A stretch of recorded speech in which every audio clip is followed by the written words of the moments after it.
la loi vient voir Jésus pour lui poser une question. Mais en réalité, c'est plus pour lui poser une colle. Un maître de la loi, c'est un professionnel. Il travaille dans une école, il étudie la Bible, à la limite, il la sait presque par cœur, et il pose cette question à Jésus.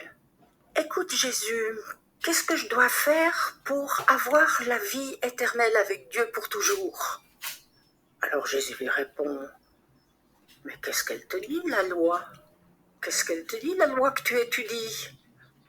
Il lui dit, tu aimeras ton Dieu de tout ton cœur, de toute ton intelligence, de toute ta force, et ton prochain comme toi-même.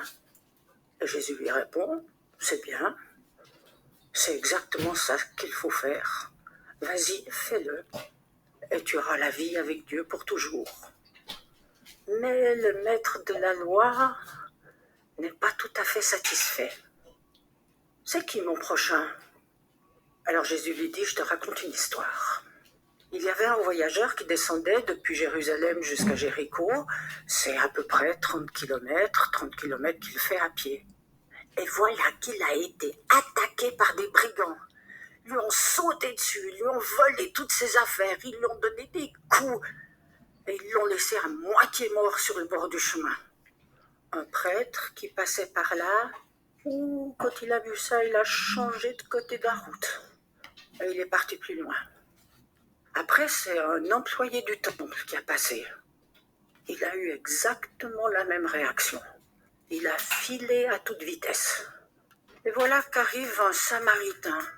Un Samaritain, c'est quelqu'un qu'on méprise, il ne vaut rien. Les gens le regardent de travers.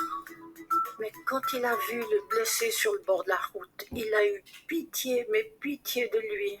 Il s'est arrêté, il l'a ramassé, il a commencé à le soigner, à lui laver ses plaies avec de l'huile, avec du vin. Et puis après, il l'a posé sur son âne et il est parti jusqu'à la première auberge. Là, il s'est arrêté chez l'aubergiste. Il lui a présenté le blessé. Ils l'ont mis à l'intérieur de la maison, ils l'ont soigné. Le Samaritain est resté toute la nuit. Et le lendemain matin, il a dit à l'aubergiste, « Écoute, si ça te coûte quelque chose, si tu dois dépenser de l'argent pour cet homme, je te payerai quand je rentrerai de voyage. »